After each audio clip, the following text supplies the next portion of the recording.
देखिए आज का जो क्वेश्चन है बहुत ही मजेदार है और ये VVI है 2023 के लिए।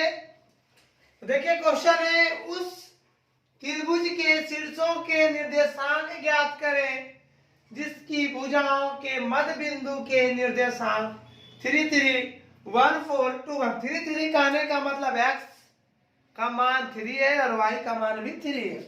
पहला x होता है, दूसरा y होता है। x को भुज कहते हैं, y को कोटि कहते हैं। आप लोग पहले भी पढ़े हैं कोऑर्डिनेट में। उसी चैप्टर का ये इस टाइप का क्वेश्चन 5 नंबर का पूछा जाता है, इसलिए इस वीडियो को ध्यान से अंत तक देखिए। तो ये मध्य बिंदु दे दिया है और कहा शीर्ष ज्ञात करने के लिए। इसके पहले एक आपको क्वेश्चन बताए थे जिसमें शीर्ष दिया हुआ रहता था, उसका मध्य बिंदु से त्रिभुज का क्षेत्रफल कहता था निकालने के लिए। तो मध्य बिंदु निकालने के लिए एक फॉर्मूला आप लोग पढ़े होंगे, x1 + x2/2 है ना। तो सबसे पहले मध्य बिंदु क्या क्या है उसको लिख लेते हैं। इसको मान लीजिए 3 3 1 4 2 1। इसका ABCD E F नाम रखने में तो कोई आपत्ति नहीं है, ये दे दिया है, लेकिन ABC हमको चाहिए, है ना। तो बिंदु AB के मध्य बिंदु के निर्देशांक कितना दे दिया है? 3 और 3, यही दिया है। 3 3 दे दिया है। देखिए अब देखिए मध्य बिंदु का फॉर्मूला होता है x1 + x2/2 और एक होता है y1 + y2/2। तो बारी बारी से पहले x वाला निकाल लेते हैं, फिर y वाला निकाल लेते हैं और इसको मान लेते हैं हम लोग x1 y1, x2 y2, x3 y3।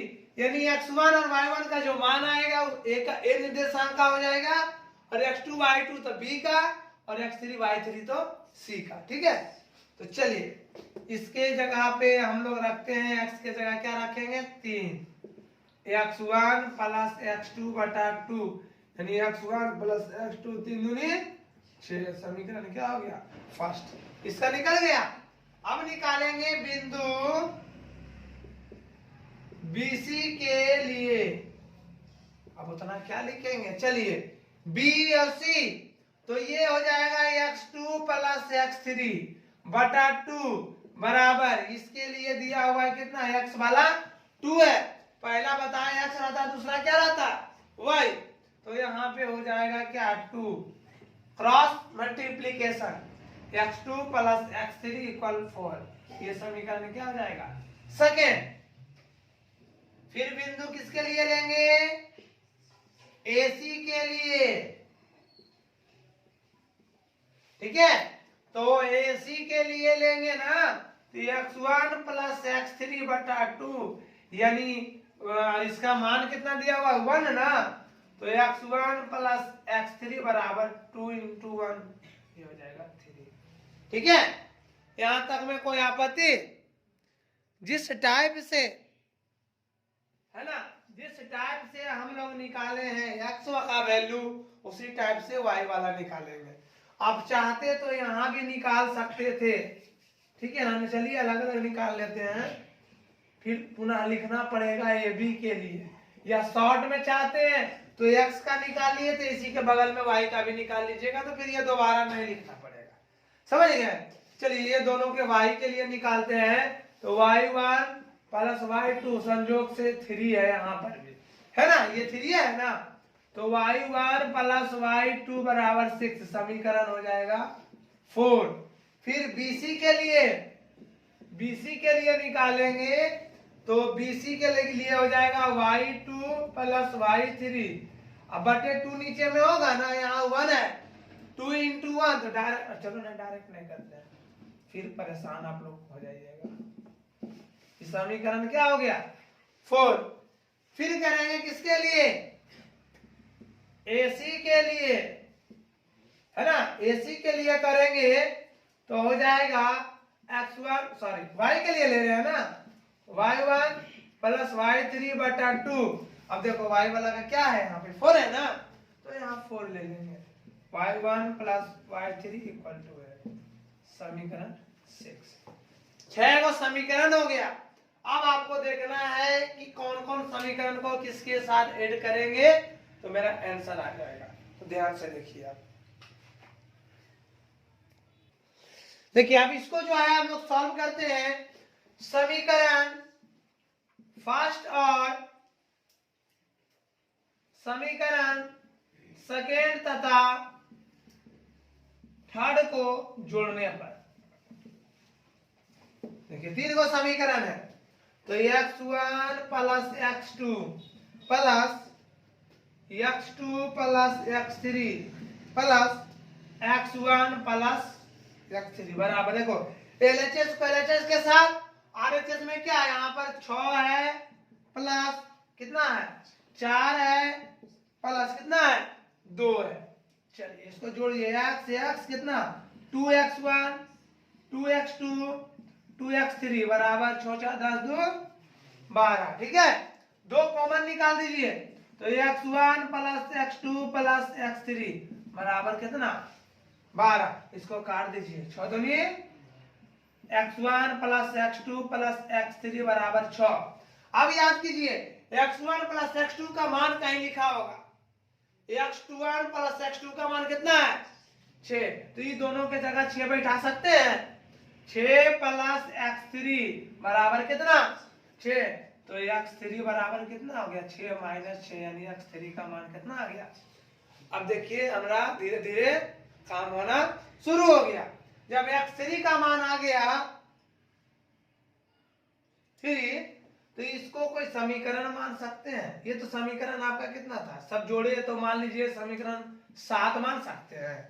x3 का मान समीकरण इसमें रख देंगे, किसमें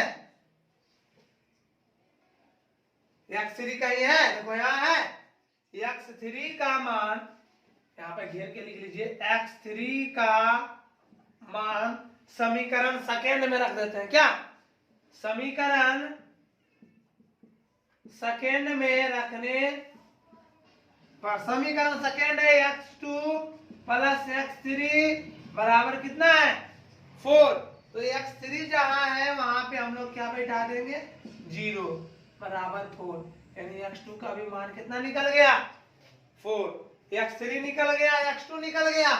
अब x2 का मान रख दीजिए समीकरण किसमें फर्स्ट में। ध्यान दो कैसे कैसे समीकरण निकाल रहे हैं।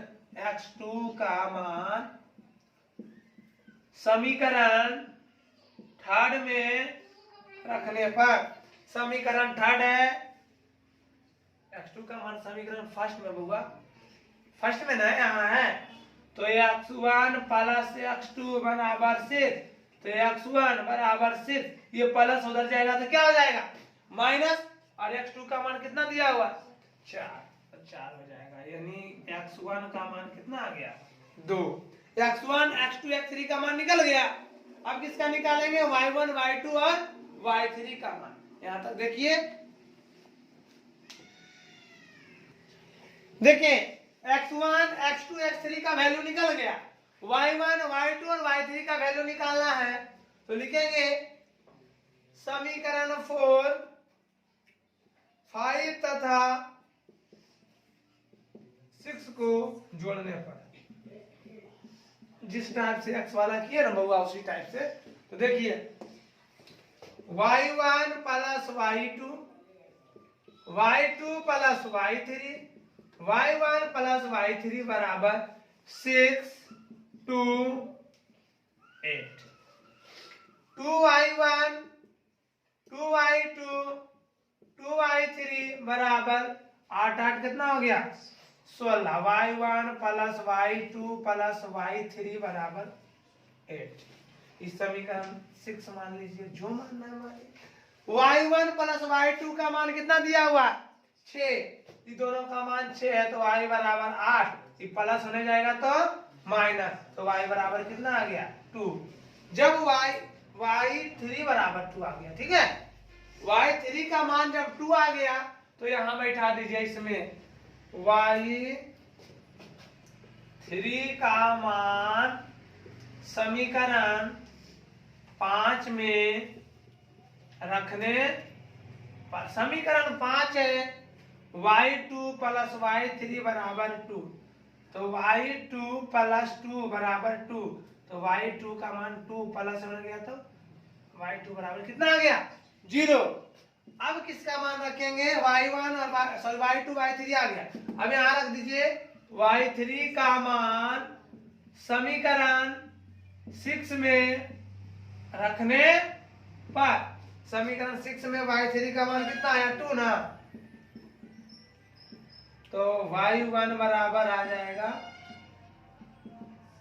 6। अब मान बैठाना है तो एक निर्देशांक x1 y1, x1 ढूंढिए तो कहाँ है 2, और कितना हो जाएगा y1 कितना है 6। b का निकालेंगे तो b का क्या हो जाएगा x2 ना, x2 हो जाएगा 4 0, और x3 कितना है 0, y3 कितना है 2।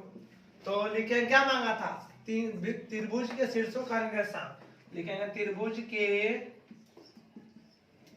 शीर्षों का निर्देशांक कितना कितना आ गया 2 6 4 0 0। ठीक है, ये आपका आंसर हो गया। इसे लाइक सब्सक्राइब एंड कमेंट करना नहीं भूलिएगा।